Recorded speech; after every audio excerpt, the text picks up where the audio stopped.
Welcome to the Lowenstein Sandler podcast series, the Women's Initiative Network, Real Talk. I'm Amanda Cipriano, an associate attorney and member of the Women's Initiative Network at Lowenstein Sandler. Before we begin, please take a moment to subscribe to our podcast series at lowenstein.com/podcasts, or find us on iTunes, Spotify, Pandora, Google Podcasts, and SoundCloud. Now let's take a listen. Welcome back to the Women's Initiative Network, Real Talk. This is part 2 of our discussion about navigating pregnancy, miscarriages, and returning to work. If you haven't listened to part 1, we encourage you to go back and do that first before you listen to this episode so you have the whole context. As a sensitivity warning to our listeners, this discussion is again going to touch on navigating issues beyond those that come with quote unquote normal pregnancies and maternity leaves, including miscarriage, pregnancy complications, and infant loss. We hope that you'll enjoy part 2 of this episode, and we're going to be talking about the importance of maternity leave, reengaging after maternity leave, and advice for anything differently we do in the future. What are your overall impressions of how the legal industry views maternity and even paternity leave? And then why do you think maternity leave was so important for you? So I'll start on this one. I think it's really important to encourage men to take paternity leave, because I think one of the things that as women, we go out on leave, we don't want to feel that we're in quote unquote being set back in our career because we're out of the swing of things for 4, 5, 6 months. And by having men have the opportunity to not only take advantage of that leave, I think it helps balance that potential inequity that we may feel, but also it gives men, frankly, the benefit that we're getting in terms of having that opportunity to bond with our children during that leave period. So I think not only does it help balance things professionally, but it also helps, again, kind of set an equal playing field for everybody by giving them the same benefits. And I'll just add, in terms of taking leave, for me, it was really important to take leave and to take the full leave that the firm offered, not only for healing from birth physically, getting used to being a mother, but bonding with my daughter, because it's a time you're not going to get back and your job will always be there. And so I think it's great that Lowenstein and other firms are starting to have more generous leave policies for both men and women, because you can't get that time back with your children when they're that young. And you're learning how to navigate through a host of different things. And also seeing all the women who've successfully done it and become reengaged and return to work and continue to have successful careers, I think is really important to use those women as role models in terms of advancing your career and just reintegrating after returning. Also, I just want to throw in that Megan is generously joining us during her maternity leave. So her presence here does not mean she's back. So don't anybody get any ideas if you're listening. But I'll add it, just chime in on that, is the reason I am, while I've been disconnected the entire leave and I've been very fortunate about that, this topic is so near and dear to my heart. And I really wanted to get this conversation out there so other women can learn from our experiences. Absolutely agree.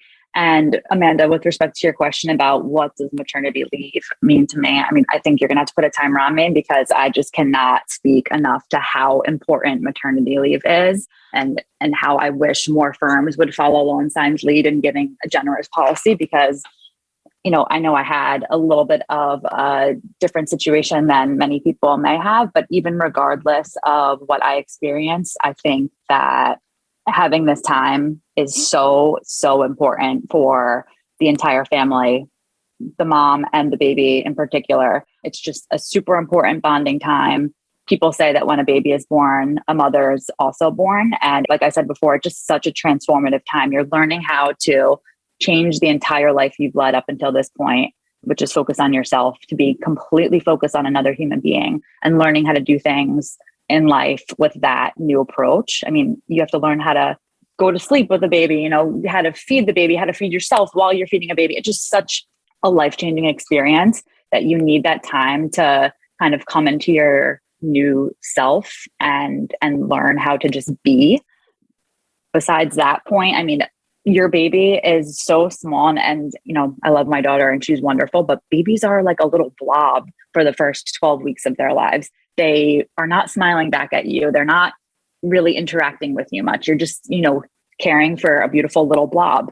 And so, the thought of leaving that beautiful little blob at daycare or with a nanny or whatever childcare you have lined up, it becomes a lot more difficult when you're doing it at that early stage. And so giving that additional time makes it easier, at least it did for me, to leave my daughter with someone. Besides all of that, just physically, they call it the fourth trimester for a reason. It's actually still part of pregnancy, which, a lot of people don't think of it that way, but mentally and physically, you are not the same. And, this is a professional podcast, so I will spare you the gory details of what happens after you give birth. But if you're someone who's sitting there thinking like, what maternity leave, isn't necessary or it's not a big deal, I will direct you to Ali Wong's comedy special called Hard Knock Wife, and it shares the gory details. Please listen to it. If you are a non-believer, check it out. And I think it might change your mind. A lot happens to you and you need time to heal. Personally, I gained over 50 pounds in my first pregnancy. And this is just like long down the list of things, that are concerns for postpartum moms. But like, I didn't fit into any of my clothes for like 5 months, and just, learning what fit my body and those types of things are super stressful for someone who's like learning to come into their own. And so for all of those reasons and so many more, I just think I can't impress upon everyone how important a appropriately lengthy maternity leave is. Just to add one more point to that, at least for me, in those first 12 weeks, my daughter wasn't sleeping through the night. Thankfully now she is, but I couldn't imagine trying to, be up in the middle of the night multiple times, feeding her, changing her, and then getting up early and working a job where you have to be, on your A game all the time and your mind just needs to be sharp. I was just not operating at that level with that level of sleep deprivation on a constant rotating basis. And so that to me is another reason that it's really important to have a lengthier maternity leave and to take it, because then you can start taking better care of yourself and seeing how you can be both a mom and a working professional operating at a high capacity as we have to. And I address this question to Nicole. Do you have any tips for reengaging after coming back from a leave? And then address to everyone, is there anything you would do differently in the future? Yeah, so for me, I think what was helpful was keeping in touch with my department leader while I was on maternity leave. I have a great department leader who was in touch with me just, kind of to check on Savannah and how she was doing. But in addition to that, I was talking to him about when I thought I was coming back. Like I mentioned, I delayed my return date. And, I'd spoken with him about when I thought I would be coming back. And that was helpful for him and the rest of the department to keep me in mind and what I could be staffed on given the timing. And so that was really helpful because I kind of felt connected in that way. And just keeping in touch with my coworkers, not about cases at all, but just, sending them pictures and keeping in touch. And so I kind of felt like I had never left once I returned. I think that, it's hard when you return, and Lowenstein gives you this ramp up period where, your expectation is 80% of hours, which is helpful to take a little bit of the stress off as you're returning and learning how to fit your new life into your work schedule. And so that's helpful in taking a little bit of the stress off. And I think naturally as you return, you're building back up your docket slowly. And so that's, naturally it just is helpful to kind of come back and just work your way up. And for everyone, it's different as far as balancing, you kind of just have to learn what works. If you have your childcare in place, sharing the duties with, my husband, it was a bit of a learning curve, but he's great. And luckily he takes on a lot of the duties. And so we were able to figure it out slowly, but that ramp up period was pretty helpful for me in returning, like slowly but surely building back up my docket. Another thing that I found really helpful in reengaging after returning from leave is setting clear boundaries. I think when I came back, I was nervous that people would think that I wasn't, willing to put in as much hard work because I was caring for an infant. And I think one of the things that made both me and my colleagues feel better about that issue was that, for me personally, with the working from home setup, I would try to take off from 5:30 to 7:30 to do, dinner, bath time, and bedtime. And then if necessary, and often it was, I would return back to my computer at about 7:30 after that time was up. And so I just communicated that to the people that I was working with, which made me feel better about being away from my computer, knowing that people wouldn't, they would know where I was and that I would be back to finish up anything if I needed to. So that was one thing that really helped me feel a little bit less guilty. I feel like I got time with my daughter during the week that I needed. And also, would leave my colleagues with a sound mind about, me being available and not just, being missing. So that was one thing that I feel like was helpful for me. So with respect to the question about would I do anything differently in the future, I think when I first told people that I was going out on maternity leave, most people just said, congratulations, that's great. But some people did ask me if I knew my return date.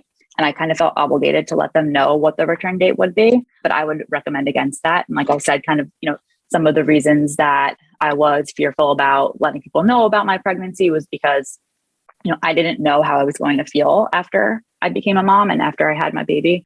And so for those reasons, I think that you should keep your return date to yourself. I think most people will assume at this point that you will take the entire leave, at least at our firm. I think that's the assumption. But unless anyone directly asks you what your return date will be, if it's like your department chair, you can discuss it with them. But even so, I would caution you to say, that you'll let them know as you get closer to confirm, because again, you're not going to know how you feel. And I think it can be a source of stress to kind of tie yourself to a very specific date when you're going through such a big transformation. In terms of things I would do differently, I don't think from a professional perspective, I would do anything differently. I think from a personal perspective, I probably will be a little more cautious in the future, only because one of the things that was hard for me was feeling like other people were disappointed when I told them what happened. And while everybody was great and supportive, I didn't feel like I wanted to manage other people's emotions in addition to my own.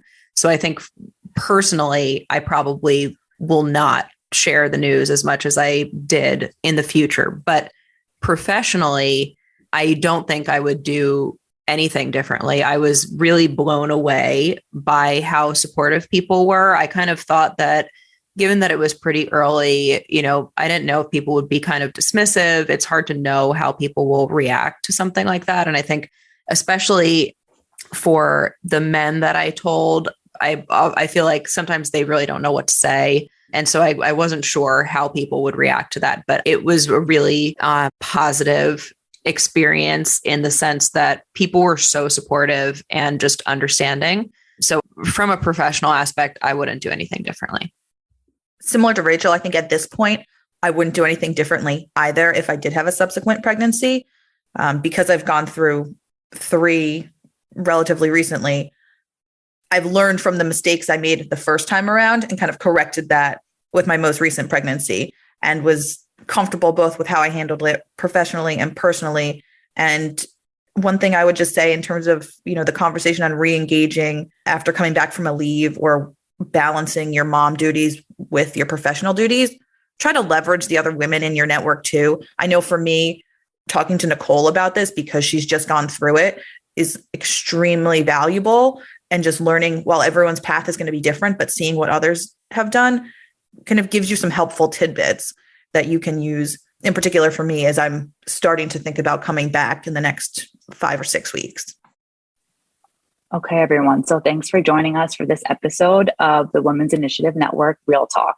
We know this was a really personal discussion, but we hope it will help our friends, colleagues, and listeners know that whatever they may experience related to pregnancy, they're not alone. The more we're willing to talk about these issues, the less stigmatized they will become and the more supported our women will feel. Until next time. Thank you for listening to today's episode. Please subscribe to our podcast series at lowenstein.com/podcasts or find us on iTunes, Spotify, Pandora, Google Podcasts, and SoundCloud. Lowenstein Sandler podcast series is presented by Lowenstein Sandler and cannot be copied or rebroadcast without consent. The information provided is intended for a general audience. It is not legal advice or a substitute for the advice of counsel. Prior results do not guarantee a similar outcome. The content reflects the personal views and opinions of the participants. No attorney-client relationship is being created by this podcast, and all rights are reserved.